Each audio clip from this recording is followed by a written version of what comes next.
अस्सलामुअलैकुम। अब जो हमने चैप्टर नंबर 2 की एग्ज़ाम्पल स्टार्ट की हुई है, एग्ज़ाम्पल नंबर 10 का आगे लेक्चर कंटिन्यू करेंगे। इससे पहले हमने लेक्चर नंबर इसी लेक्चर का पार्ट 1 की का लिंक डिस्क्रिप्शन में मेंशन होगा, आपने वो लेक्चर देख लेना है। 13 मिनट्स की मैंने वो वीडियो अपलोड किया है, सबसे पहले आपने वो विज़िट करनी है और उसके बाद आपने ये पार्ट स्टार्ट करना है इस लेक्चर का, ठीक है। तो हम सारा क्वेश्चन उस लेक्चर में डिस्कस कर चुके हैं, हम सारी डिटेल्स उसमें देख चुके हैं। अब हमने क्या करना है, डायरेक्ट अपना सॉल्यूशन स्टार्ट करना था। अब देखें सॉल्यूशन में आपके जो बुक में हुआ है, सबसे पहले उन्होंने डेब्टर्स अकाउंट बनाया हुआ है और यानी कि जितनी भी उन्होंने एंट्रीज आपके पास एग्जांपल में गिवन है, डायरेक्ट उनके लेजर पोस्टिंग की हुई है। फिर उन्होंने क्रेडिटर अकाउंट बनाया है और फिर उसके बाद कैश अकाउंट और फिर स्टेटमेंट ऑफ अफेयर्स, ठीक है। लेकिन हम क्या करेंगे, हम जब अपना सॉल्यूशन स्टार्ट करेंगे तो हमारे क्वेश्चन में जितनी भी चीज़ें गिवन है हम इन्हें स्टेप बाय स्टेप सॉल्व करेंगे, ठीक है। सबसे पहले आपको पता है कि जब से हमने अपना चैप्टर नंबर 2 का सेकंड पार्ट स्टार्ट किया, यानी कि एग्जांपल नंबर 6 से हम अपने सॉल्यूशन स्टार्ट करने से पहले, यानी कि अपनी रिक्वायरमेंट पूरी करने से पहले हम क्या करते हैं, अपनी जर्नल एंट्रीज़ बनाते हैं। जर्नल एंट्रीज़ को बनाने के बाद ही हम क्या करते हैं, लेजर पोस्टिंग करते हैं, ठीक है। तो इस एग्जाम्पल नंबर 10 में भी सबसे पहले हम क्या करेंगे, अपनी जर्नल एंट्रीज पास करेंगे। जर्नल एंट्रीज पास करने से ही हमें पता चलता है कि किस वैल्यू ने कहाँ जाके डेबिट होना है और किस वैल्यू ने कहाँ जाके क्रेडिट होना है, ठीक है। लेकिन बहुत सारे बच्चे डायरेक्ट लेजर पोस्टिंग भी कर सकते हैं, लेकिन अगर उसके लिए बहुत ज़्यादा प्रैक्टिस का होना ज़रूरी होता है, ठीक है। तो सबसे पहले हम क्या करेंगे, अपने डाटा की जर्नल एंट्रीज करेंगे और उसके बाद उनकी लेजर पोस्टिंग करेंगे और उनके अकाउंट्स बनाएंगे, ठीक है। अब यहाँ तक जो हमारे पास डाटा गिवन है, इसकी कोई भी जर्नल एंट्री करने की कोई ज़रूरत नहीं, क्योंकि ये हमारे पास ओपनिंग और क्लोजिंग डाटा गिवन है। जर्नल एंट्रीज इस टाइप की एंट्रीज के जर्नल एंट्रीज जो हम करते हैं वो इस टाइप की इन्फॉर्मेशन की करते हैं, जैसे कि हमारे पास लिखा हुआ है cash ₹22,300 from the debtors, discount receive, discount allowed, ठीक है। इस टाइप की जो एंट्रीज होती हैं इनकी जर्नल पोस्टिंग की जाती है। तो एंट्री नंबर 1 से हम स्टार्ट करेंगे और एंट्री नंबर 4 तक सबसे पहले हम अपनी जर्नल एंट्रीज पास करेंगे।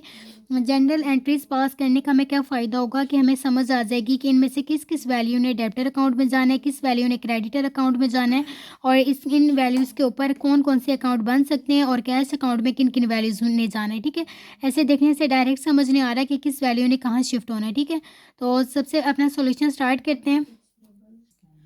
अब देखें जो हमारे पास फर्स्ट एंट्री गिवन है उसमें हमारे पास क्या लिखा हुआ है, collected ₹22,300 from the debtors and allowed discount amounting 750, यानी कि जो हमारे डेब्टर्स हैं जिनसे हमने पैसे रिसीव करने हैं, हमने उनसे 22,300 की रिसीव कर लिए और हमने उन्हें ₹750 का डिस्काउंट अलाउड किया, ठीक है। जब हम अपनी एंट्री पास करते हैं, यानी कि हमने क्या किया, हमने सबसे पहले क्या किया, कैश रिसीव किया, ठीक है।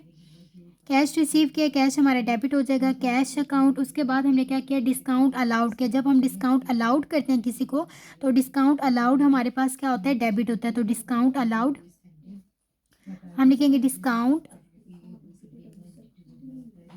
अलाउड अकाउंट 2, ठीक है। अब हमने ये डिस्काउंट या जिन कैश और कैश वसूल किया और डिस्काउंट अलाउड किया है, ये हमने किसको किया, अपने डेब्टर्स को किया है, ठीक है। तो 2 डेब्टर्स अकाउंट, तो इसके एंट्री हमने क्या पास किया, cash account debit, discount allowed account debit होता है और उसके बाद जिनको हम डिस्काउंट दे रहे हैं या जिनसे हम कैश वसूल कर रहे हैं उससे हम क्या कर देंगे, क्रेडिट कर देंगे, ठीक है।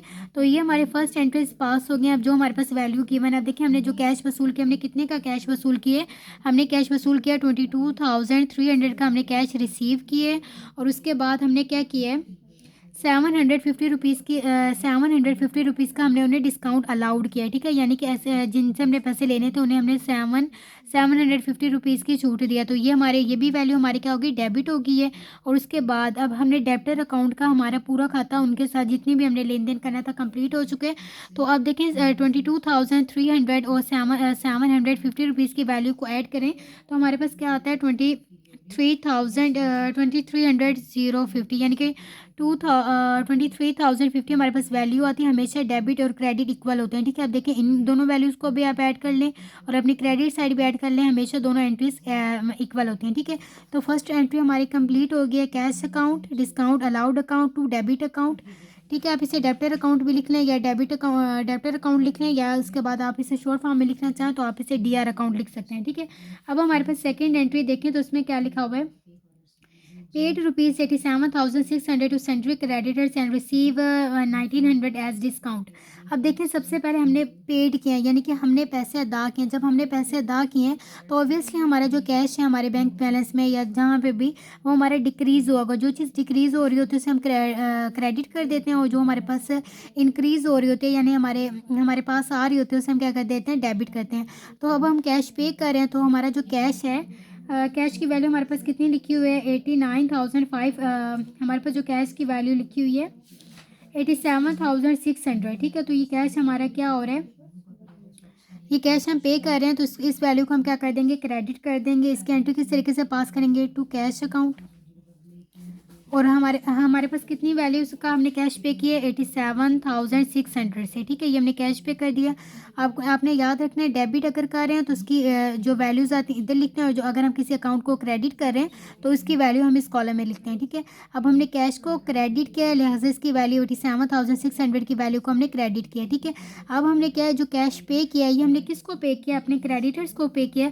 तो जिनको हमने पे किया उनको क्या हो जाएगा, डेबिट हो गया, यानी कि हमारे पास ये डिक्रीज़ हुआ है लेकिन इनके पास क्या हो गया, इंक्रीज़ हो गया। तो हम क्या लिखेंगे, सीआर अकाउंट। आप इसे पूरा लिखिएगा। सीआर का मतलब क्या होता है, क्रेडिटर अकाउंट। Creditor account. अब हमने 87,000 पे किया, तो ऑब्वियसली अगर हमने पे 87,000 किया तो उनके पास भी 87,000 गया होगा। ठीक है, लेकिन अभी आपने इस एंट्री को नहीं इसकी वैल्यू नहीं लिखनी। उसके बाद हमारे पास देखें तो क्या लिखा हुआ है इसी के अंदर, डिस्काउंट रिसीव। हमने डिस्काउंट रिसीव किया। जिस तरीके से डिस्काउंट अलाउड को हम डेबिट करते हैं, तो डिस्काउंट अगर रिसीव होगा तो उसे क्या करेंगे, क्रेडिट करेंगे। तो डिस्काउंट रिसीव अकाउंट।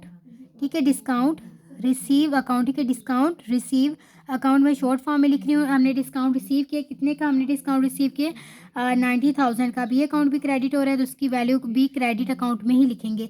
अब देखें, अगर हमने इतने का कैश पे किया, इतने का हमने डिस्काउंट रिसीव किया, अब इनका टोटल ले लें तो हमने क्रेडिटर के पास कितने गए होंगे पैसे, अगर इन वैल्यूज़ को टोटल ले लें तो हमारे पास आ जाएगा 89,500। ठीक है, तो ये वैल्यू अब देखिए, अगर अपने इस एंट्री का टोटल लें और अपने इस साइड का टोटल लें, दोनों साइड का टोटल हमेशा मैच होता है, मैच करें, तो इसका मतलब होता है कि जो हमने एंट्रीज पास किए हैं वो हमने बिल्कुल सही पास किए हैं। ठीक है, अब ये हमारे पास क्या है, यानी कि क्रेडिटर अकाउंट हमारा 89,500, और डिस्काउंट हमने रिसीव किया है 1900, और कैश हमने जो पे किया वो कितना पे किया, 87,600। ठीक है, अब हमारे पास जो सेकेंड एंट्री गिवन थी हमने उसकी भी जर्नल एंट्रीज पास कर ली हैं। उसके बाद देखिए हमारे पास लिखा हुआ है, paid ₹15,500 as salaries and ₹4,100 as utility bill. आप देखिए एक एंट्री के अंदर हमारे पास दो गिवन है। आप चाहें तो इनको टोटल करके इनकी एंट्रीज पास कर लें, और चाहे तो आप चाहें तो इनकी एंट्रीज अलग अलग भी पास कर सकते हैं। ठीक है,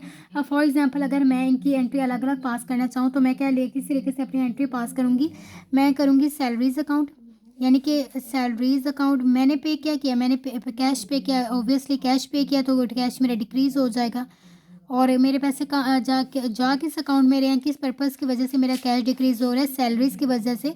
तो मैं सैलरीज़ अकाउंट को डेबिट कर दूंगी, to cash account entry pass करूंगी। और हमारे पास कितनी रकम से हमने सैलरीज पे की हैं, 15,500। 15,500 की वैल्यू को पहले हमने डेबिट कर दिया, और इसी वैल्यू को उठा के हमने क्या कर दिया, क्रेडिट कर दिया। ठीक है, अब उसके बाद इसके अलावा हमने यूटिलिटी बिल पे किया। ऑब्वियसली यूटिलिटी बिल पे करें या कोई भी हमने बिल पे किया, हमारा क्या होता है, कैश डिक्रीज़ हो जाता है। ठीक है, टू कैश अकाउंट हमने एंट्री पास की। अब हमने हमारा ये कैश जो डिक्रीज़ हुआ ये किसकी वजह से हुआ है, यूटिलिटी बिल वगैरह पे करने की वजह से। तो हम क्या करेंगे, यूटिलिटी बिल्स को हम क्या कर लेंगे, डेबिट कर देंगे, यूटिलिटी बिल्स अकाउंट। ठीक है, इसकी वैल्यू हमारे पास क्या गिवन है, 4,100 से इस वैल्यू को, इस अकाउंट को हमने डेबिट कर लिया, और 4,100 से ही इस वैल्यू को क्रेडिट कर लिया। ठीक है, अब हमारे पास हमने अपनी 4 एंट्रीज़ को पास कर लिया। अब हमारे पास हमारी लास्ट एंट्री रह गई है जिसमें क्या लिखा हुआ है, withdraw cash ₹1250 for personal use, यानी कि जो ऑनर हैं उन्होंने ड्राइंग की हैं।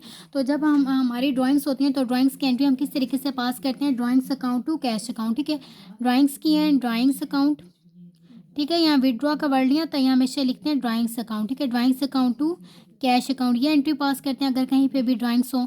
तो कितनी की हमारे पास, हमने जो मतलब जो ओनर है उन्होंने जो ड्राइंग्स की हैं वो कितने की हैं, 1250 की, तो इस वैल्यू को पहले हमने डेबिट कर दिया और इस वैल्यू को हमने क्रेडिट कर दिया। ठीक है, अब हमने हमारे पास जितना भी डाटा गिवन था हमने उसकी जर्नल एंट्रीज पास कर ली हैं। जर्नल एंट्रीज को पास करने के बाद अब सबसे पहले हम क्या बनाएंगे, ओपनिंग स्टेटमेंट ऑफ अफेयर्स। अपना ओपनिंग कैपिटल फाइंड करने के लिए ओपनिंग स्टेटमेंट ऑफ अफेयर्स बनाएंगे। अब देखिए मैंने फॉर्मेट पहले से ही रेडी कर दिया ताकि हमारा टाइम बच सके। अब हमने क्या बनाना है, ओपनिंग स्टेटमेंट ऑफ अफेयर्स बनाना है। ठीक है, सबसे पहले आपको पता है जब भी हम कोई भी अकाउंट बनाने लगते हैं सबसे पहले हम इंफॉर्मेशन में जिसकी भी इंफॉर्मेशन हम रिकॉर्ड कर रहे होते हैं उसका नेम मेंशन करते हैं मिस्टर हाजी वकार, और सेकंड भी हम उस अकाउंट का नेम मेंशन करते हैं जो हम बनाने जा रहे हैं। तो हम बनाने जा रहे हैं स्टेटमेंट ऑफ अफेयर्स, और यहाँ पे हम अपनी डेट मेंशन करते हैं एज ऑन जून 30, 2020 पे हम अपनी ओपनिंग स्टेटमेंट ऑफ अफेयर बनाने जा रहे हैं। ठीक है, अब देखिए हम इसके साथ जब हम स्टेटमेंट ऑफ अफेयर्स लिखते हैं इसके साथ ओपनिंग या क्लोजिंग का कोई वर्ड नहीं लिखते। हमें किस तरीके से पता चलता है कि ये जो हम स्टेटमेंट बना रहे हैं या ये जो स्टेटमेंट बनी हुई है ये हमारे पास ओपनिंग है या क्लोजिंग है, इसकी डेट से हमें पता चलता है। अब देखिए हमारे पास जो डाटा गिवन है उसमें एक डाटा के ऊपर डेट लिखी हुई है 30 जून 2020 और सेकंड के ऊपर लिखी हुई है 2021। तो ऑब्वियसली जो 2020 का डाटा होगा वो ओपनिंग होगा। तो जब हम डेट मेंशन करते हैं तो ये शो कर देता है कि ये ओपनिंग स्टेटमेंट ऑफ अफेयर है या क्लोजिंग स्टेटमेंट ऑफ अफेयर है। ठीक है, ये तीनों लाइंस को फिलअप करने के बाद आपने अपना फॉर्मेट ड्रॉ कर लेना है। आपको पता है जब हम अपना कोई भी अकाउंट बनाते हैं तो अपनी राइट साइड पे पहले पार्टिकुलर्स लिखते हैं, फिर उसके अमाउंट का एक कॉलम क्रिएट करते हैं, फिर पार्टिकुलर्स लिखते हैं और फिर अमाउंट करते हैं, और एंड पे हम क्या करते हैं, अपना टोटल करते हैं। और स्टेटमेंट ऑफ अफेयर्स ओपनिंग हो या क्लोजिंग हो हम पहले भी कई एग्जाम्पल्स में बनाना सीख चुके हैं।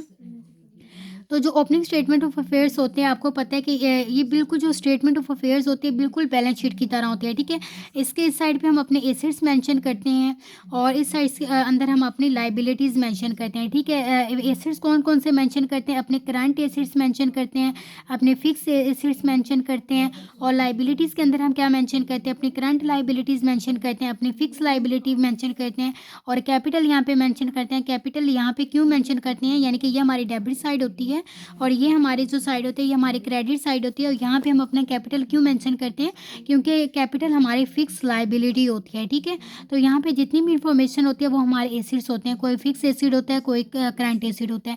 नॉर्मली क्या होता है कि हम क्या करते हैं, ऊपर अपने करंट एसिड्स लिखते हैं और नीचे अपने फिक्स एसिड्स लिखते हैं। इसी तरह हम अपने ऊपर करंट लाइबिलिटीज़ लिखते हैं और नीचे हम अपनी फिक्स लाइबिलिटीज़ लिखते हैं। ठीक है, कुछ बच्चे क्या करते हैं जब अपने इस टाइप के अकाउंट्स बना रहे होते हैं तो साथ साथ मेंशन कर देते हैं करंट एसिड्स और फिर करंट एसिड लिखते हैं, फिर फिक्स एसिड की हेडिंग देके फिर अपने फिक्स एसेट्स लिखते हैं। लेकिन नॉर्मली क्या किया जाता है, बहुत सारे बच्चे बस हेडिंग्स नहीं देते लेकिन फॉलो यही रूल करते हैं, ऊपर करंट एसेट्स लिखते हैं और नीचे फिक्स एसेट्स लिखते हैं। ठीक है, अब देखते हैं कि हमारे पास जो ओपनिंग डाटा गिवन है 30 जून 2020 का, उनमें से कौन कौन सी चीज़ें एसेट्स हैं और कौन कौन सी चीज़ें हमारी लाइबिलिटीज़ हैं। तो जितनी चीज़ें हमारे पास एसेट्स होंगी हम इस कॉलम में लिख देंगे और जितनी हमारे पास लाइबिलिटीज़ होंगी हम अपनी क्रेडिट साइड पर लिख देंगे, और हमारी statement of affairs account maintain हो जाएगा और उससे हमारे पास जो वैल्यू आएगी वो हमारी कौन सी होगी, ओपनिंग कैपिटल की वैल्यू होगी। ठीक है, अब देखिए सबसे पहले हमारे पास क्या लिखा हुआ है, कैश इन हैंड 44,625 ये हमारा एसिड होता है। उसके बाद लिखा हुआ है कैश एट बैंक 10,050। अब देखिए आपको पता है जो कैश होता है वो हमारा एसिड होता है, चाहे वो कैश एट हैंड हो या कैश एट बैंक हो, वो हमारा क्या होता है, एसिड होता है। लेकिन जो आपकी बुक के अंदर सेकंड मतलब जो स्टेटमेंट ऑफ अफेयर बनाई हुई है बाय मिस्टेक उन्होंने जो कैश एट बैंक है उसकी वैल्यू को उन्होंने नहीं लिखा। ठीक है, अब देखिए ये हमारे पास गिवन है ना, ये हमारे पास सारा ओपनिंग डाटा गिवन है। अब लिखा हुआ है कैश इन हैंड 44,250, और जो हमारी देखें यहाँ पे ओपनिंग स्टेटमेंट ऑफ अफेयर्स बनी हुई है इसमें कैश इन हैंड की तो वैल्यू लिखी हुई है, लेकिन यहाँ पे कैश एट बैंक कहीं पे भी आपको नज़र नहीं आ रहा होगा, बाय मिस्टेक उन्होंने कैश एट बैंक की वैल्यू को यहाँ पे पुट करना गलती से पुट नहीं किया। ठीक है, तो आपने अपनी जो कैश एट बैंक की वैल्यू उसको भी यहाँ पे पुट करना है। जब आप अपनी एक्स्ट्रा एक वैल्यू यानी कि जो यहाँ पे मिसिंग है आप अपनी वो भी वैल्यू रखेंगे तो ऑब्वियसली आपका टोटल भी चेंज हो जाएगा, और फिर उसके बाद जो आपका ओपनिंग कैपिटल आएगा उसकी वैल्यू भी चेंज होगी, और उसका इम्पैक्ट कई जगह पे पड़ेगा। लाइक जब आपका फाइनल आंसर आएगा जो आपकी बैलेंस शीट आएगी वहाँ पे भी पड़ेगा। ठीक है, लेकिन अगर आप इस तरीके से करना चाहें तो जो हमारे पास एग्जांपल गिवन है, अगर हम इसी के मुताबिक सॉल्व करें तो आपने क्या करना है, अपनी फिर कैश इन है आपने क्या करना है, अगर आप इसी तरीके से सॉल्व करना चाहते हैं ना कि जिस तरीके से आपकी बुक के अंदर एग्जांपल गिवन है आप इसी तरीके से सॉल्व करें, तो आपने कैश एट बैंक की सारी लाइन को कट कर देना है कि यहाँ पे कोई बाय मिस्टेक ये इन्फॉर्मेशन आपको दे दी गई है, या तो आप इस इन्फॉर्मेशन को अननेसेसरी समझें और पूरी के ऊपर मार्क कर दें कि ये हमारे पास सही नहीं, क्योंकि इसका सोल्यूशन में कहीं पे भी ये हमारे पास नहीं आ रही, या तो आप यहाँ पे कट कर लें, और अगर आपने यहाँ पे कट नहीं करना तो फिर इस इन्फॉर्मेशन को लेके चलना है, यानी कि देखने याद रखना है कि हमारे पास कैश एंड बैंक है, ओपनिंग भी है और क्लोजिंग भी है। अगर इस इन्फॉर्मेशन को आपने लेकर चलना है तो फिर क्या होगा,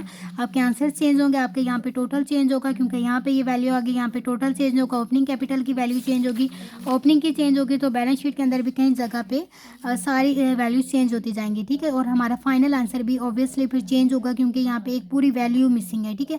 तो आप इस तरीके से करें कि आप इस पूरी के ऊपर कट लगा लें, आप सोचेंगे ये आपके पास इंफॉर्मेशन गिवन ही नहीं है, सिर्फ आपके पास कैश इन हैंड गिवन है, उसके बाद डायरेक्ट आपके पास अकाउंट रिसीवेबल्स गिवन है, ठीक है। तो आपने इसको पूरी को मार्क कर लेना कि ये इन्फॉर्मेशन आपके पास है ही नहीं, क्योंकि सोल्यूशन में कहीं पे भी उन्होंने इस इन्फॉर्मेशन को नहीं रखा, सॉल्व किया हुआ है, बस यहाँ ये कैश इन हैंड की वैल्यूज़ को लिया हुआ है, चाहे वो ओपनिंग है चाहे वो क्लोजिंग है, और कैश एंड बैंक की ओपनिंग को भी इग्नोर किया गया है और क्लोजिंग को भी इग्नोर किया गया है, ठीक है।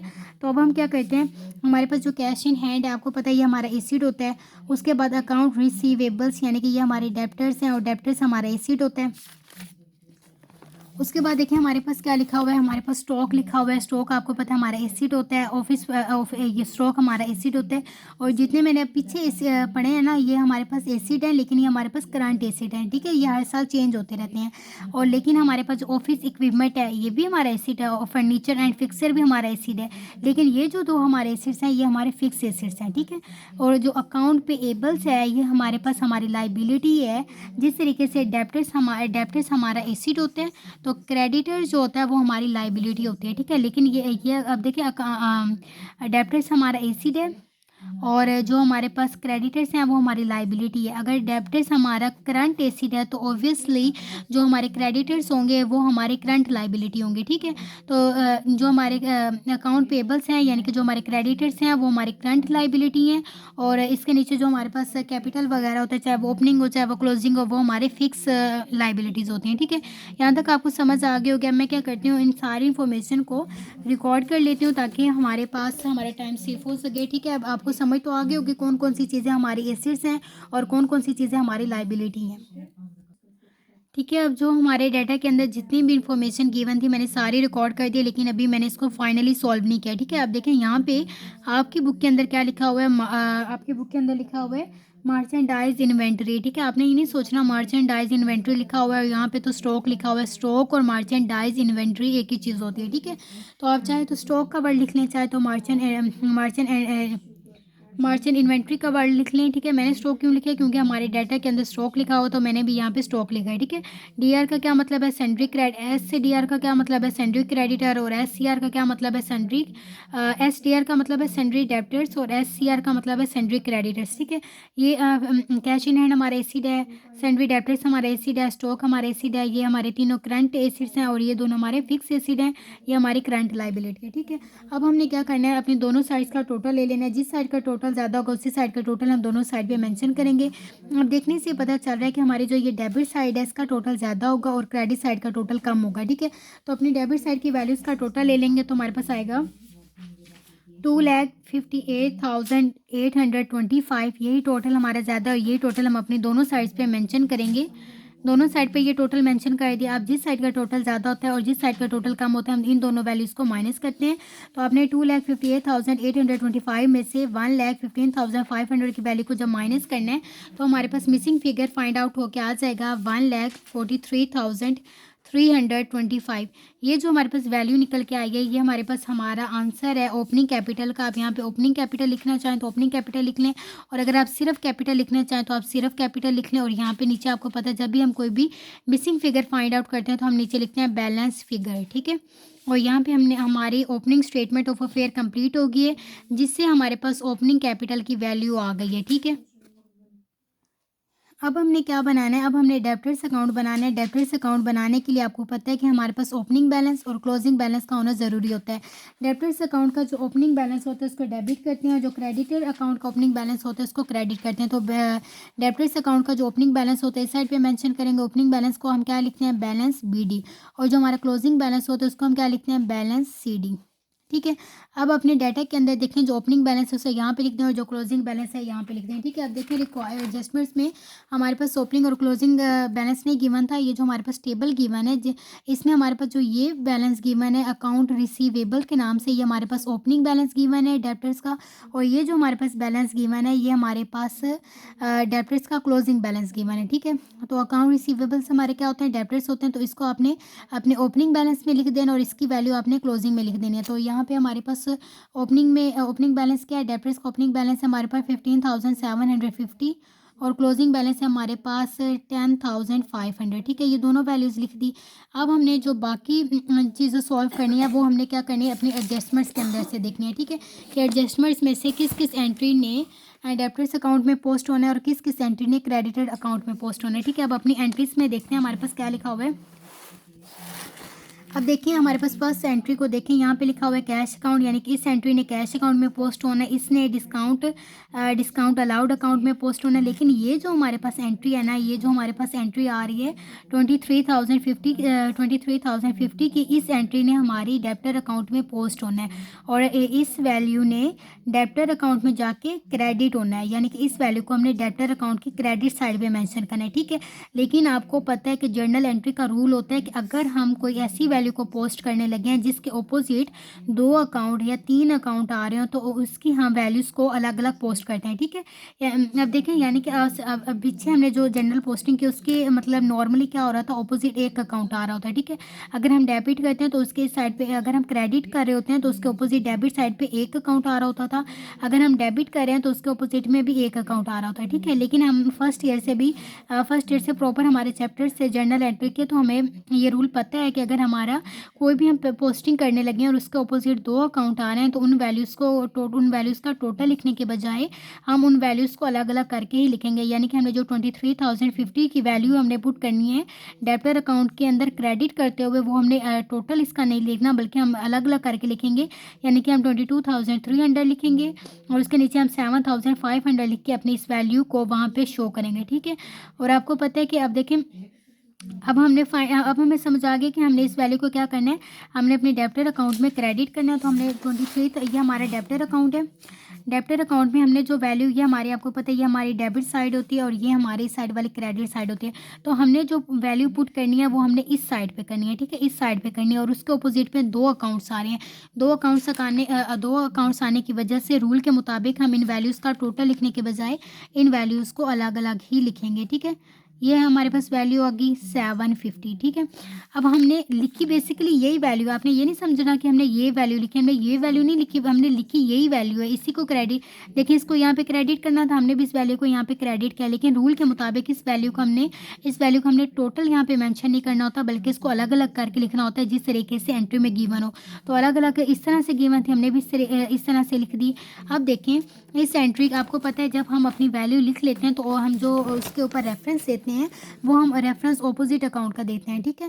तो अपनी वैल्यू को देखें, इस वैल्यू को अगर हमने क्रेडिट किया तो रेफरेंस हमने किसका देना है, रेफरेंस हमने अपनी डेबिट साइड पे जो हमारे पास अकाउंट मेंशन है उसका देना है। अब देखें तो डेबिट साइड पे हमारे पास 2 अकाउंट मेंशन है तो रेफरेंस भी हम ऑब्वियसली 2 अकाउंट्स का ही देंगे। ठीक है। तो इस वैल्यू के आगे रेफरेंस कैश अकाउंट का देंगे और 750 वाली वैल्यू के आगे इसका ही रेफरेंस देंगे। ठीक है।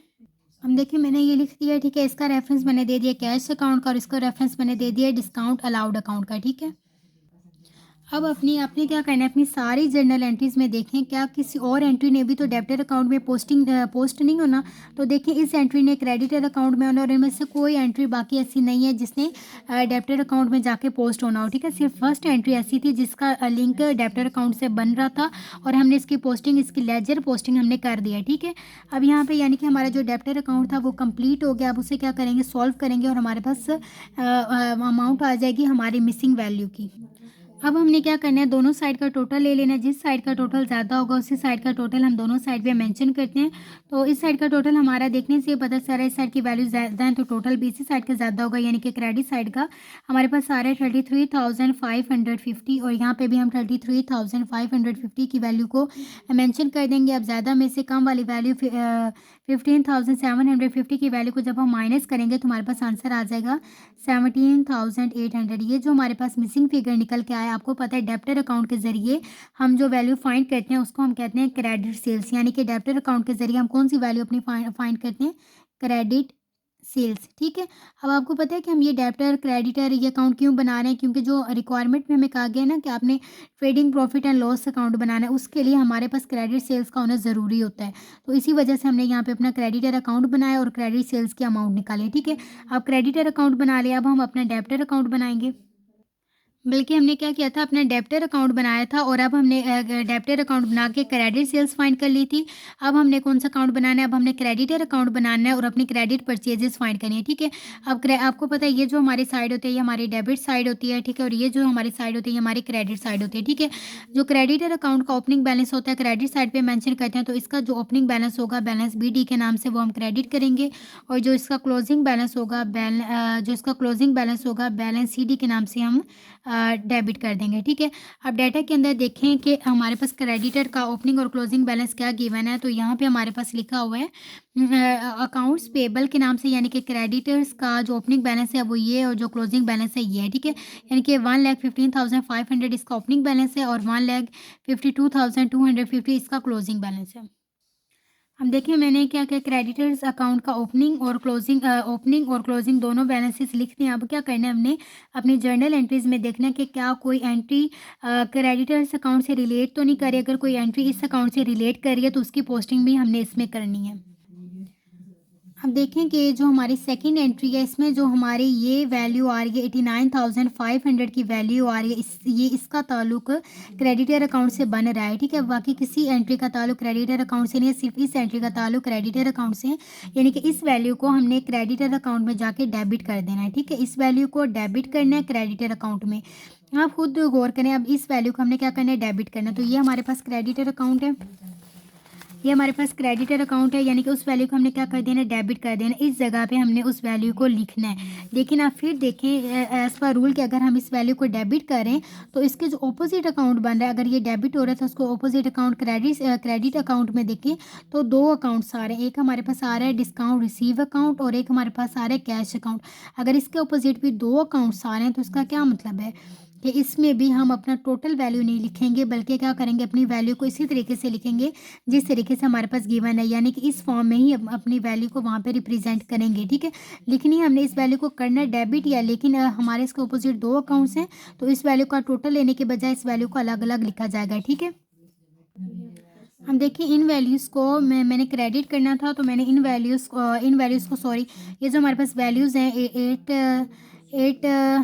89,500 की हमारे पास जो वैल्यूज़ हैं मैंने इनको डेबिट करना था। मैंने इन वैल्यूज़ को डेबिट ही किया, लेकिन रूल के मुताबिक मैंने इनका टोटल नहीं लिखा बल्कि इनकी वैल्यूज़ को अलग अलग लिखा है। ठीक है। अब आपको पता है कि अगर हम किसी वैल्यू को डेबिट कर रहे होते हैं तो उसका जो हम रेफरेंस देते हैं वो क्रेडिट अकाउंट वाला देते हैं। तो क्रेडिट अकाउंट में देखें तो हमारे पास दो रेफरेंस हैं, डिस्काउंट रिसीव अकाउंट और 2 कैश अकाउंट। तो इनके रेफरेंस हम लिख देंगे और ये हमारी एंट्री भी कंप्लीट हो जाएगी। ठीक है। मैंने क्या किया है कि जो हमने इनका दोनों का रेफरेंस लिख दिया। आपको पता है हमने दोनों साइड का टोटल, फाइनली हमने क्या करना होता है, दोनों साइड का टोटल लेना होता है। आपने इस साइड का भी टोटल ले लेना और अपनी इस साइड का भी टोटल ले लेना है। जिस साइड का टोटल ज़्यादा होगा दोनों साइड पे मेंशन करें। मैं इस साइड का टोटल हमें देखने से पता चल रहा है कि ज़्यादा आएगा। जब हम इन सारी वैल्यूज़ को ऐड करेंगे तो हमारे पास आ जाएगा 2,41,750 और ये टोटल हम इस साइड पर मैंशन करेंगे 2,41,750। इसमें से इस कम वाली साइड वाली वैल्यूज़ को माइनस करेंगे तो हमारे पास हमारे मिसिंग फिगर की वैल्यू निकल के आ जाएगी 126, अब जगह खत्म हो गई तो मैं नीचे लिख लूँगी 250, यानी कि हमारे पास क्या वैल्यू आ गई 1,26,250। ये जो हमारे पास मिसिंग फिगर की वैल्यू निकल के आई है, ये हमारे पास आपको पता है क्रेडिट अकाउंट बना के हम अपनी क्रेडिट परचेजेस फाइंड करते हैं। ठीक है। तो यहाँ पे हम लिख देंगे क्रेडिट परचेज जब भी हम कोई मिसिंग फिगर फाइंड करते हैं तो हम क्या नीचे लिखते हैं, बैलेंस फिगर, ठीक है। और यहाँ पे हमारा क्रेडिटर अकाउंट भी कंप्लीट हो गया, ठीक है। अब हम आ जाते हैं अपने कैश अकाउंट की तरफ। कैश अकाउंट का भी आपने सबसे पहले फॉर्मेट ड्रॉ कर लेना है। इसका भी ओपनिंग बैलेंस है, क्लोजिंग बैलेंस है। हमारे डाटा के अंदर कैश इन हैंड के नाम से हमारे पास कैश अकाउंट का ओपनिंग बैलेंस गिवन है और क्लोजिंग बैलेंस भी हमारे पास गिवन है, ठीक है।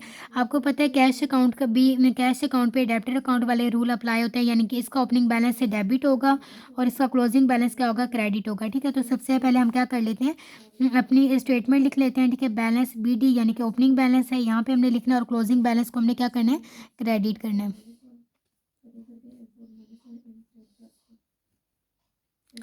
अब अपने डाटा में देखें कि हमारे पास ओपनिंग और क्लोजिंग बैलेंस कौन सा गिवन है। यहाँ पे हमारे पास देखें, यहाँ पे लिखा हुआ है कैश इन हैंड के नाम से, आपको नज़र आ रहा होगा। ये जो बैलेंस है ये हमारा ओपनिंग बैलेंस है और ये जो हमारे पास बैलेंस है ये हमारा क्लोजिंग बैलेंस है, ठीक है। तो 44,625 को ओपनिंग बैलेंस में लिख दें और इसे अपने क्लोजिंग बैलेंस में लिख दें।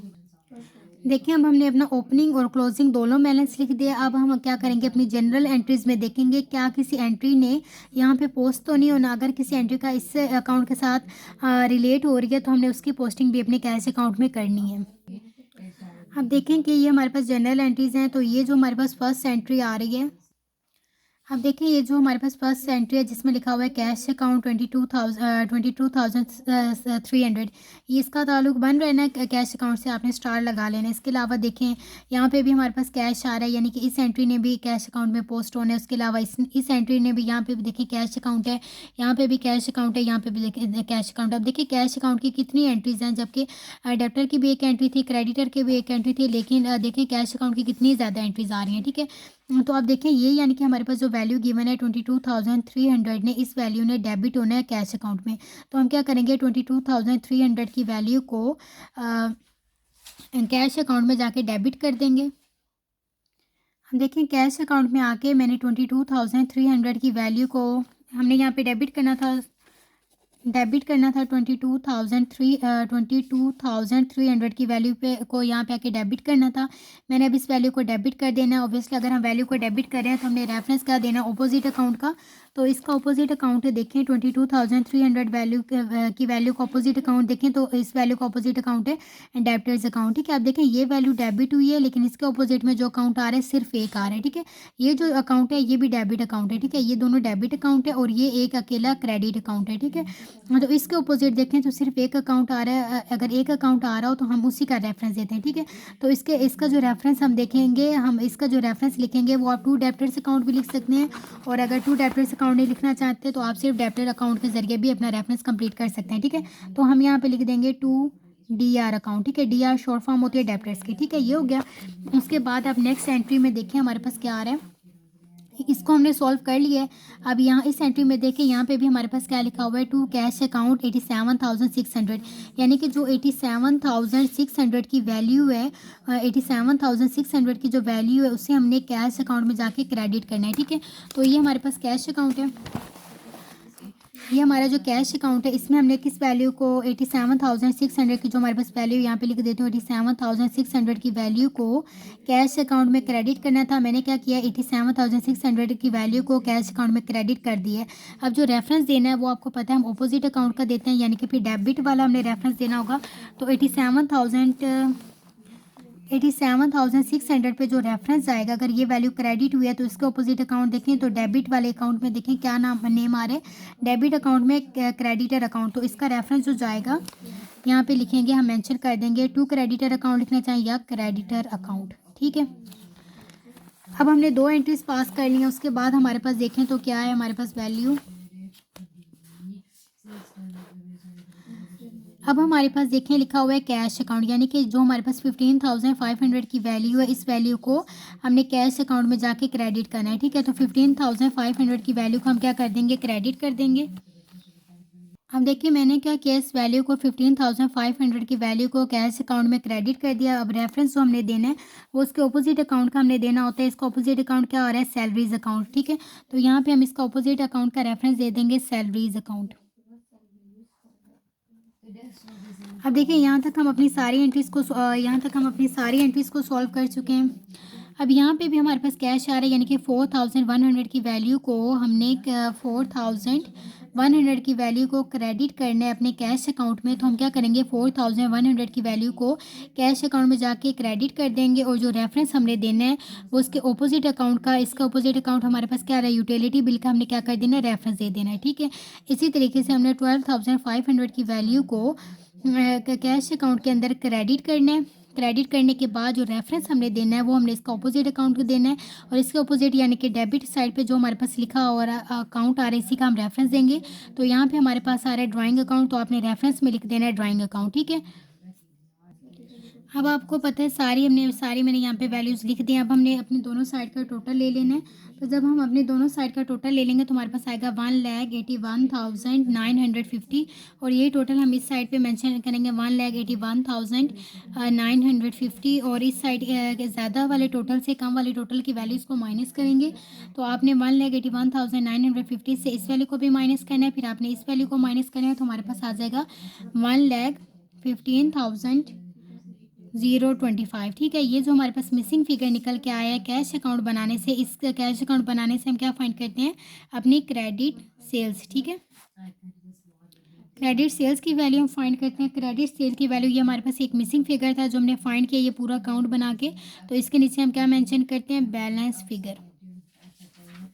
अब हमने अपना कैश अकाउंट भी बना लिया। अब हमें फाइनली जो हमसे रिक्वायरमेंट में पूछा गया था, उन्होंने कहा था हमारे पास टोटल सेल्स कितनी है। ठीक है, तो सबसे हमने अपनी टोटल सेल्स भी बतानी थी। टोटल सेल्स को फाइंड आउट करने का क्या फार्मूला है, cash sales plus credit sales. अब हमने कैश सेल्स तो हमारे पास ऑलरेडी हमारे पास गिवन थी, बल्कि गिवन नहीं थी, हमने कैश अकाउंट बनाने से अपनी फाइंड कर ली हैं।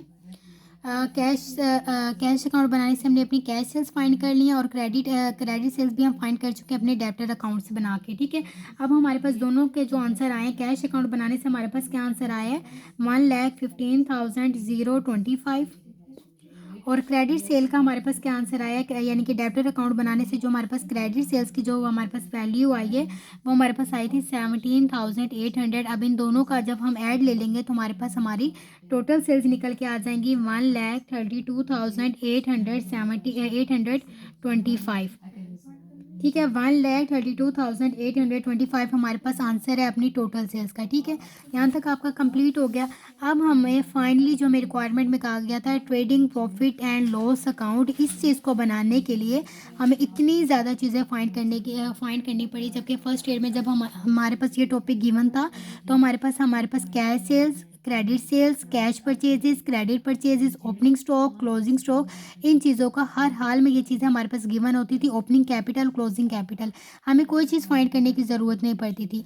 लेकिन जो हमारे पास ये एग्जाम्पल गिवन है, यानी कि जो सेकंड ईयर के हमारे कोर्स कोड 1340 में टॉपिक गिवन है, इसके अंदर हमारे पास इतनी ज़्यादा चीज़ें गिवन ही नहीं थी जो कि हमारे पास trading profit and loss account बनाने के लिए ज़रूरी होती हैं। ठीक है, तो trading profit and loss account बनाने के लिए आपको पता है फर्स्ट में हम अपने नेम मेंशन करते हैं। हमारे पास क्या नेम है, मिस्टर हाजी वकार, हमने ये नेम मेंशन करना है। सेकंड में हम अपना अकाउंट का नेम मेंशन करते हैं। हम जो अकाउंट बनाने जा रहे हैं, हम बनाने जा रहे हैं trading profit and loss account. ठीक है, trading profit and loss account का नेम मेंशन करेंगे। उसके बाद आपको पता है ये trading profit and loss account हो या इनकम एंड एक्सपेंडिचर अकाउंट, हो, ये हमारे फाइनल अकाउंट होते हैं, और ये हम किसी भी एक ख़ास जुर्माने के लास्ट पे बनाते हैं। ठीक है, तो हमने क्या लिखना है, फॉर द पीरियड एंडेड 30 जून 2021, इस डेट को आपने मेंशन कर देना है। उसके बाद आपने अपना फॉर्मेट ड्रॉ कर लेना है trading profit and loss account का। ठीक है, अब trading profit and loss account बिल्कुल इसी तरीके से बनाया जाता है जिस तरीके से इनकम एंड एक्सपेंडिचर अकाउंट बनाया जाता है। ठीक है, जिस तरीके से स्टेटमेंट ऑफ अफेयर बनाई जाती है, बिल्कुल स्टेटमेंट ऑफ अफेयर बिल्कुल इसी तरीके से बनाई जाती है जिस तरीके से हम बैलेंस शीट बनाते हैं। इसी तरीके से trading profit and loss account इस तरीके से बनाया जाता है जिस तरीके से हम अपना इनकम एंड एक्सपेंडिचर अकाउंट बनाते हैं। ठीक है, इस साइड्स पे हम अपने एक्सपेंसेस नोट करते हैं, इस साइड्स पे हम अपनी इनकम नोट करते हैं। ठीक है, इनकम्स में भी जो हमारे पास करंट इनकम होती है उनको ऊपर लिखते हैं, फिक्स को नीचे लिखते हैं। इसी तरीके से डायरेक्ट एक्सपेंसेस को ऊपर लिखते हैं और करंट एक्सपेंसेस को ऊपर लिखते हैं, और फिक्स जो हमारे पास एक्सपेंसेस होते हैं उनको नीचे लिखते हैं। ठीक है, और ये हमारे पास जो फॉर्मेट है ना, अब देखिए इसमें फॉर्मेट में ये हमारे पास, आपको पता है ये हमारे पास जो टेबल्स अकाउंट्स हम बनाते हैं, ये हमारा एक फिक्स फॉर्मेट होता है किसी भी अकाउंट को मेंटेन करने का। लेकिन trading profit and loss account में आपको याद रखना होगा कि इस साइड पे हमने क्या चीज़ें मेंशन करनी होती है और इस साइड पे हमने अपनी क्या चीज़ें मेंशन करनी होती है। सेल्स, यहाँ पे हमारे पास सेल्स होना ज़रूरी होती है, हर हाल में हमारे पास सेल्स होना ज़रूरी होती है। उसमें हमारे पास कैश सेल्स होनी चाहिए, कैश सेल्स होनी चाहिए, और हमारे पास क्रेडिट सेल्स होनी चाहिए हर हाल में, ठीक है। इनकी वैल्यूज़ को हम लिखते हैं। उसके बाद हमारे पास हम इधर हम सबसे पहले अपनी कैश सेल लिखते हैं सेल्स, और इस साइड पे, अब इस साइड पे हम परचेजेस नहीं लिखते बल्कि एक पूरी लाइन छोड़ के हम यहाँ पे अपनी परचेजेस मेंशन करते हैं। परचेजेस, परचेजेस के अंदर भी हम अपनी कैश लिखते हैं और फिर क्रेडिट लिखते हैं, ठीक है। ये आपने याद रखना है, trading profit and loss account के लिए ये पूरा फॉर्मेट है, ठीक है। यहाँ पे सेल्स आती हैं और इसकी मतलब ऑपोजिट में देखें, यहाँ पे सेल्स आ रही हैं तो यहाँ पे हमारी परचेजेस आ रही हैं। ये हमने लाइन क्यों छोड़ी है, क्योंकि यहाँ पे हम अपना ओपनिंग स्टॉक लिखते हैं। यहाँ पे जो हमारे पास चीज़ आती है यहाँ पे हम अपना ओपनिंग स्टॉक मेंशन करते हैं, और इसके ऑपोजिट यहाँ पे हम अपना क्लोजिंग स्टॉक मेंशन करते हैं। ये चीज़ें ऐसी होती हैं जो हमें हर हाल में चाहिए होती हैं trading profit and loss account में। अब आप नोट करें, जो हमारे पास डाटा गिवन था उस डाटा के अंदर हमारे पास सेल्स गिवन थी या नहीं, हमारे पास सेल्स गिवन नहीं थी, ना कैश थी ना क्रेडिट थी, इसलिए हमने कैश फाइंड की, कैश अकाउंट बना के अपनी कैश सेल्स फाइंड की, क्रेडिट डेबिटर्स अकाउंट बना के अपनी डेबिट सेल्स फाइंड की, क्योंकि हमारे पास इन चीज़ों का होना हर हाल में ज़रूरी होता है, वरना हमारा trading profit and loss account कभी भी नहीं बन सकता है, ठीक है। हमारे पास अगर कैश परचेजेस की वैल्यू गिवन ना हो तो इससे कोई फ़र्क नहीं पड़ता, लेकिन हमारे पास क्रेडिट परचेजेस की वैल्यू हर हाल में गिवन होना ज़रूरी होती है। ओपनिंग स्टॉक भी हमें चाहिए होता है और क्लोजिंग भी हमें चाहिए होता है, ठीक है। तो ये हमारे पास वैल्यूज़ का होना ज़रूरी होता है। इन्हीं वैल्यूज़ के लिए जो हमारे पास, ये हमारे पास डाटा में उन्होंने खुद से नहीं दी थी, और हमें उन्होंने कहा था आपने trading profit and loss account बनाना है, इस वजह से ये सारी चीज़ें हमने पहले फाइंड की और अब हम फाइनली अपना trading profit and loss account बनाने लगे हैं, ठीक है। अब हमारे पास सेल्स के अंदर देखें, कैश सेल्स की वैल्यू हमारे पास क्या आई थी, और जो हमारे पास क्रेडिट सेल्स की वैल्यू क्या आई थी, ठीक है। अब आप क्या करें, बेशक ये देखें ऊपर हमने फाइंड कर लिया, टोटल सेल्स हमने निकाले, यानी कि यहाँ पे हमने जो लिखना है टोटल सेल्स लिखनी है, यहाँ पे आपने लिखना है कैश सेल्स की वैल्यू और यहाँ पे आपने क्रेडिट सेल्स की वैल्यू। अब चाहे इनकी वैल्यू को अलग अलग लिख लें या चाहे इनकी वैल्यू को इस तरीके से टोटल निकाल के आप डायरेक्ट अपना यहाँ पे टोटल लिख लें 1,32,825, ठीक है।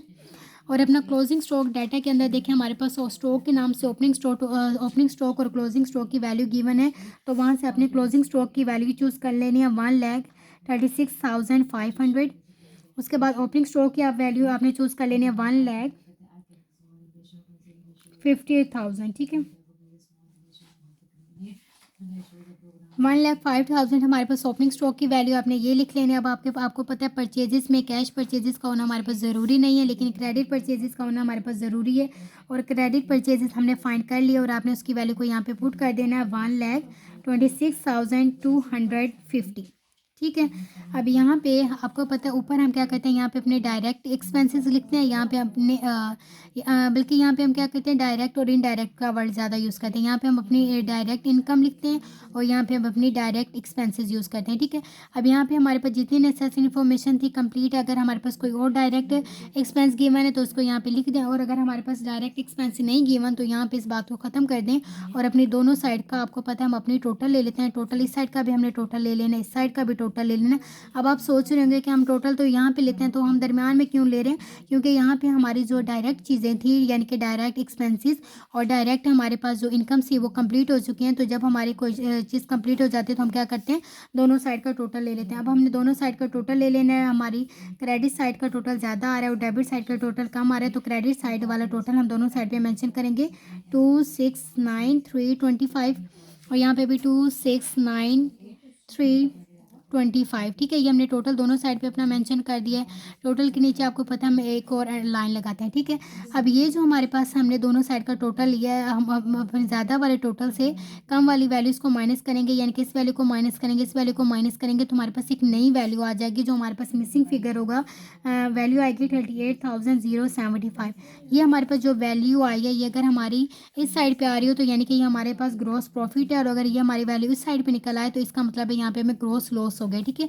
तो यहाँ पे हमारे पास क्या हो रहा है, हमें हो रहा है ग्रॉस प्रॉफिट, ठीक है, ग्रॉस प्रॉफिट CD, ठीक है, यानी कि ये वो प्रॉफिट है जो हमारा बच गया है। तो जो चीज़ बैलेंस बच जाते हैं उसे हम नाम देते हैं CD का। अब ये ग्रॉस प्रॉफिट नेक्स्ट ईयर आगे जाके हमारा ग्रॉस प्रॉफिट BD बन जाता है, यानी कि ये हमारा क्लोजिंग ग्रॉस प्रॉफिट है।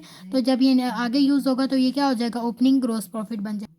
अब देखें यही आपको पता है। अब ये जो हमारा ग्रॉस प्रॉफिट CD है, नीचे आके हमारा क्या बन जाता है, ग्रॉस प्रॉफिट BD, ठीक है। ये हमारे पास वैल्यू हमारे पास क्या है, 38,075। अब ऊपर हमने क्या लिखा है, अपनी डायरेक्ट इनकम लिखी है, और नीचे हम क्या लिखेंगे, अपनी इनडायरेक्ट इनकम लिखेंगे। तो इनडायरेक्ट डिस्काउंट जो हम रिसीव करते हैं, अब देखें आपके पूरे डाटा के अंदर कौन कौन सी आपके पास इनडायरेक्ट इनकम है। सिर्फ हमारे पास एक है, हमारे पास इनडायरेक्ट इनकम है जो हमने डिस्काउंट के ज़रिए रिसीव किया है, ठीक है। तो डिस्काउंट रिसीव्ड जो हमारे पास है वो हमारी इनडायरेक्ट इनकम है, और यहाँ पे हम अपनी इनडायरेक्ट इनकम मेंशन करते हैं। आपने अपने ऊपर लिख लेना है, यहाँ पे हमारे पास जो मेंशन होते हैं ऊपर, ये हमारे डायरेक्ट एक्सपेंसेस होते हैं। ये यहाँ पे हमारी डायरेक्ट इनकम होती है, या नीचे जो मेंशन करते हैं ये हमारी इनडायरेक्ट इनकम होती है, और यहाँ पे इनडायरेक्ट एक्सपेंस होते हैं।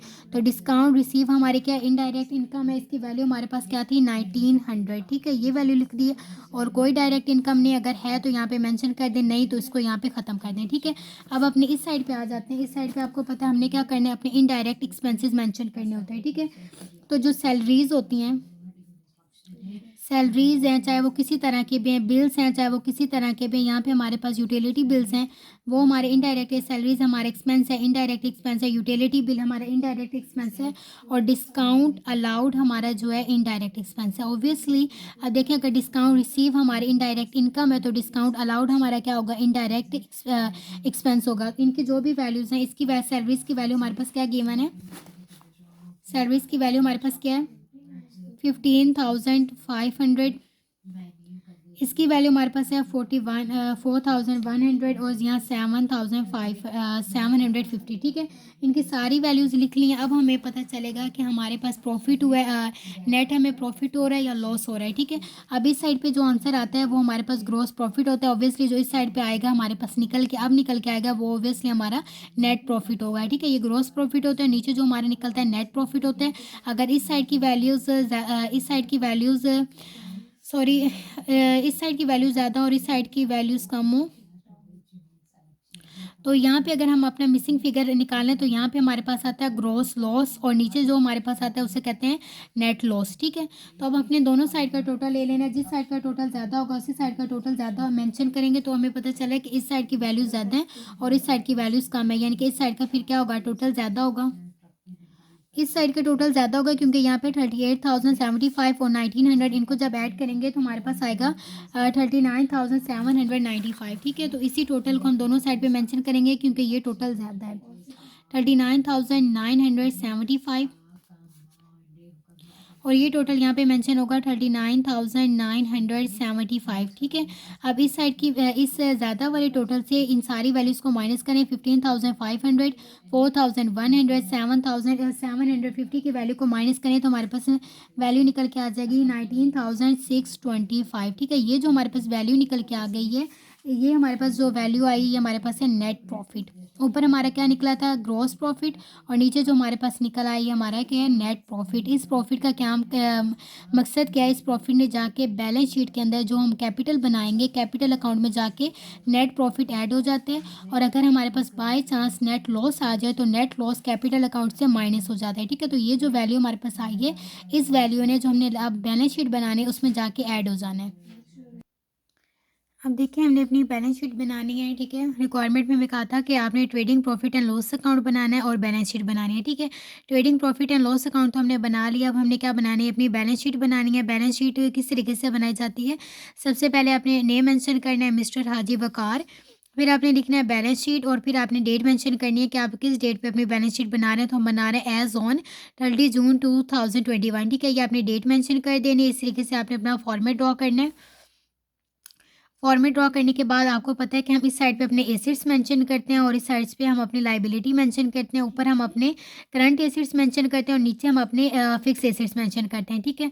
तो डाटा के अंदर देखें कि हमारे पास कौन कौन से 30 जून 2021 के कौन कौन से एसेट्स हैं उन्हें इस साइड पर मैंशन कर दें, और कौन कौन से हमारे पास लाइबिलिटीज़ हैं उन्हें अपनी क्रेडिट साइड पर मैंशन कर दें। ये हमारी डेबिट साइड है और ये हमारी क्रेडिट साइड है, ठीक है। अब आप क्या करें, अपने ओपनिंग डाटा में देखें, वहाँ पे हमारे पास लिखा हुआ है कैश इन हैंड, ठीक है। कैश इन हैंड की वैल्यू हमारे पास क्या लिखी हुई है, 73,500। ये हमारा एसिड है, इस यहाँ पे हम अपने एसिड्स मेंशन करते हैं और यहाँ पे हम अपनी लाइबिलिटीज़ में, ठीक है। ये आपने लिखना नहीं है, मैं वैसे ही लिख रही हूँ, ठीक है। अब ये हमारे कैश हमारा एसिड है, हम इस साइड पे मेंशन करते हैं अपनी डेबिट साइड पे। उसके बाद है हमारे पास सन्ड्री डेब्टर्स। सन्ड्री डेब्टर्स की वैल्यू हमारे पास है 10,500। ये हमारे डेब्टर्स हमारे एसिड्स होते हैं। उसके अलावा लिखा हुआ है मार्चेंडाइज इन्वेंट्री। आपको पता है मार्चेंडाइज इन्वेंट्री के बजाय हमारे डाटा के अंदर जो वर्ड लिखा हुआ है वो स्टॉक है, ठीक है। तो हम यहाँ पे स्टॉक लिखेंगे, ना कि मार्चेंडाइज इन्वेंट्री। तो इसकी वैल्यू हमारे पास क्या गिवन है, 136,500, ठीक है। यानी कि 1,36,500 से हमारे पास हमारा स्टॉक गिवन है। ये जो हमारे पास ऊपर हमारे पास ये तीनों एसिड्स हैं, ये हमारे कौन से एसिड्स हैं, ये हमारे करंट एसिड्स हैं, करंट एसिड्स, ठीक है। और इसके बाद अब हम जो नीचे मेंशन करने लगे हैं, ये हमारे कौन से एसिड्स हैं, ये हमारे फिक्स एसिड्स हैं, ठीक है। तो फिक्स एसिड्स के अंदर देखिए हमारे पास ऑफिस इक्विपमेंट आ रहा है, आपने लिखना है ऑफिस इक्विपमेंट। ऑफिस इक्विपमेंट की वैल्यू हमारे पास क्या गिवन है, हमारे पास ऑफिस इक्विपमेंट की वैल्यू गिवन है 9,450। और उसके बाद देखिए हमारे पास लिखा हुआ है फर्नीचर एंड फिक्सचर, ठीक है। अब देखिए मेरे पास ज़्यादा सी जगह बच रही थी तो मैंने इस तरीके से लिख लिया। फर्नीचर एंड फिक्सचर की वैल्यू हमारे पास है 84,000, ठीक है। ये जितने भी एसेट्स हैं हमने इस साइड पे मेंशन कर लिए। अब हमारे पास जितनी भी लाइबिलिटीज़ हैं हम इस साइड पे मेंशन करते हैं। और लाइबिलिटी हमारे पास सिर्फ पूरे डाटा के अंदर सिर्फ एक ही लाइबिलिटी है, सन्ड्री क्रेडिटर्स के नाम से, ठीक है। सन्ड्री क्रेडिटर्स की वैल्यू हमारे पास क्या गिवन है, यानी कि सन्ड्री क्रेडिटर्स जो आपके पास अकाउंट पेबल्स हैं उनको कहा जाता है क्रेडिटर्स, और जो अकाउंट रिसीवेबल्स हैं वो आपके डेप्टर्स हैं, ठीक है। तो सन्ड्री क्रेडिटर्स की वैल्यू हमारे पास गिवन है 1,52,250, ठीक है। तो आपने ये वैल्यू यहाँ पे लिख देने, अगर आपके पास जगह ख़त्म होगी तो आप नीचे लिख लें। अब आपको पता है कि हम अपनी लाइबिलिटी के अंदर जो हमारे पास फिक्स लाइबिलिटी होती है वो हमारे पास कैपिटल होता है। और कैपिटल हमने कौन सा कैपिटल लिखना है, हमने अपना ओपनिंग कैपिटल लिखना है। अब आपको पता चला है कि हम statement of affairs, opening statement of affairs हमने क्यों बनाई थी, अपना कैपिटल फाइंड करने के लिए, क्योंकि कैपिटल की वैल्यू हमें हर हाल में चाहिए होती है अपनी बैलेंस शीट को कंप्लीट करने के लिए। इसी वजह से हमने पहले स्टेटमेंट ऑफ अफेयर्स बनाई थी ताकि हमारे पास हमारा ओपनिंग कैपिटल आ जाए, ठीक है। तो ओपनिंग कैपिटल की वैल्यू हमारे पास क्या थी, 143,325, यानी कि 1,43,325 हमारे पास हमारा ओपनिंग कैपिटल निकल के आया था। ओपनिंग कैपिटल के अंदर अगर कभी भी किसी ओनर ने कोई ड्राइंग्स की हो तो उसकी वैल्यू को हम क्या करते हैं, माइनस करते हैं, ठीक है। ड्राइंग्स की वैल्यू को हमने क्या करना होता है, माइनस। तो जो ओनर है उसने कितने की ड्राइंग की थी, उसने 1250 रुपीज़ की ड्राइंग्स की थी। और उसके बाद जो हमने अभी trading profit and loss account बनाया है उससे हमें पता चला है कि हमें प्रॉफिट हुआ है। और जो हमारे पास हमारा नेट प्रॉफिट निकल के आया है उसकी वैल्यू हमारे पास क्या है, नेट प्रॉफिट हमारे पास कितने का है, 19,625, ठीक है। अब आपने क्या करना है, आपने ये जो आपके पास कैपिटल है, कैपिटल के अंदर से अपनी ड्राइंग्स की वैल्यू को 1250 को माइनस कर देना है और नेट प्रॉफिट की वैल्यू को हमेशा ऐड कर देना है 19,625। अगर ड्राइंग गिवन हो तो आप माइनस कर दें, अगर ना गिवन हो तो आपको यहाँ पे फाइंड करने की कोई ज़रूरत नहीं। अगर हमारे पास देखें यहाँ पे नेट प्रॉफिट आया तो ऐड कर दें। अगर यहाँ पे फॉर एग्जांपल जैसे आपके एग्जांपल्स के जो आपकी प्रॉब्लम्स आगे स्टार्ट हो रही हैं उसमें बहुत सारी प्रॉब्लम्स ऐसी हैं जिसके अंदर जो आपके पास नेट प्रॉफिट के बजाय यहाँ पे नेट लॉस आ रहा होगा तो आपने उस वैल्यू को यहाँ अपने कैपिटल से माइनस कर देना है, ठीक है। तो इन सारी वैल्यूज़ को सॉल्व करके हमारे पास जो फाइनल आंसर आएगा वो आएगा 1,61,700, ठीक है। अब यहाँ पे एज़ यूजुअल जैसे हम हर अकाउंट के एंड पे करते हैं, अपने दोनों साइड का हम टोटल ले लेते हैं, जिस साइड का टोटल होता है उसी साइड का टोटल मेंशन करते हैं। लेकिन जो हमारे पास बैलेंस शीट एक ऐसा अकाउंट होता है जिसका टोटल हमारा हमेशा सेम आता है, इसमें हमें कोई भी ज़्यादा वाली वैल्यू से कम वैल्यू माइनस करने की कोई ज़रूरत नहीं पड़ती, इसका टोटल हमेशा सेम आता है। यानी कि इसकी डेबिट साइड और क्रेडिट साइड हमेशा टैली करती है, हमेशा इनका आंसर इज इक्वल होता है। अगर हमारी बैलेंस शीट का आंसर इक्वल ना आ रहा हो, तो इसका मतलब होता है कि हमने पीछे कहीं ना कहीं कोई मिस्टेक की है, ठीक है। अगर हम अपनी सारी डेबिट साइड का टोटल ले लें और अपनी सारी क्रेडिट साइड का टोटल ले लें और इनका टोटल हमारे पास इक्वल आए, तो ये इस बात का आंसर है कि ये हमने सारा जो पीछे सारी प्रॉब्लम सॉल्व किए हैं, अकाउंट बनाए, वो हमने ठीक है। तो जब हम इन सारी वैल्यूज़ का टोटल ले लेंगे तो हमारे पास आ जाएगा 3,13,950, और यहाँ पे भी हमारे पास आएगा 3,13,950, और यहाँ पे हमारी एग्जाम्पल नंबर 10 जो है वो कंप्लीट हो गई है। इससे प्रीवियस मैंने सारे एग्जाम्पल्स और सारे टॉपिक्स आपको कवर करवा दिए हैं। ये हमारी यूनिट नंबर 2 की लास्ट एग्जाम्पल थी जो आज कवर हो चुके हैं, ठीक है। इसके अलावा अगर आप मतलब इसके एक्सरसाइज भी मुझसे पढ़ना चाहें और अपनी सारी एक्सरसाइज के क्वेश्चंस करना चाहें, तो आप मेरा व्हाट्सएप ग्रुप ज्वाइन कर सकते हैं, क्योंकि ये मेरा लास्ट लेक्चर था जो मैंने अब यूट्यूब पे दिए। अब मैंने इसकी एक्सरसाइजेज स्टार्ट करवानी है, क्योंकि मेरे पास जो व्हाट्सएप ग्रुप में जो बच्चे हैं, मैं क्या करवाती हूँ कि फर्स्ट पे अपनी जो एग्जाम्पल्स हैं वो मैं उनको यूट्यूब पे अवेलेबल कर देती हूँ, यूट्यूब पे अवेलेबल करती हूँ उन बच्चों के लिए भी, और मतलब अगर कोई मेरा यूट्यूब के ज़रिए अगर कोई पढ़ रहा है तो उसके लिए भी, ठीक है। तो जब ये सारे एग्जांपल्स कंप्लीट हो जाते हैं, सारा इंट्रोडक्शन कंप्लीट हो जाता है, उसके बाद एक्सरसाइज का टाइम आता है, तो फिर मैं अपने व्हाट्सएप ग्रुप में जो मेरे पास बच्चे ऐड हैं, अगर आप भी ऐड होना चाहें तो मेरा व्हाट्सएप जो नंबर है वो टाइटल के साथ भी शो होगा और डिस्क्रिप्शन के अंदर भी शो होगा। आप उस पर कॉन्टैक्ट करके मेरा व्हाट्सएप ग्रुप ज्वाइन कर सकते हैं और इसकी सारी एक्सरसाइजेज का पार्ट बन सकते हैं। आप अपने सारे सोल्यूशन ले सकते हैं। तो मैंने उसमें भी सारी प्रॉब्लम्स करवाई हैं।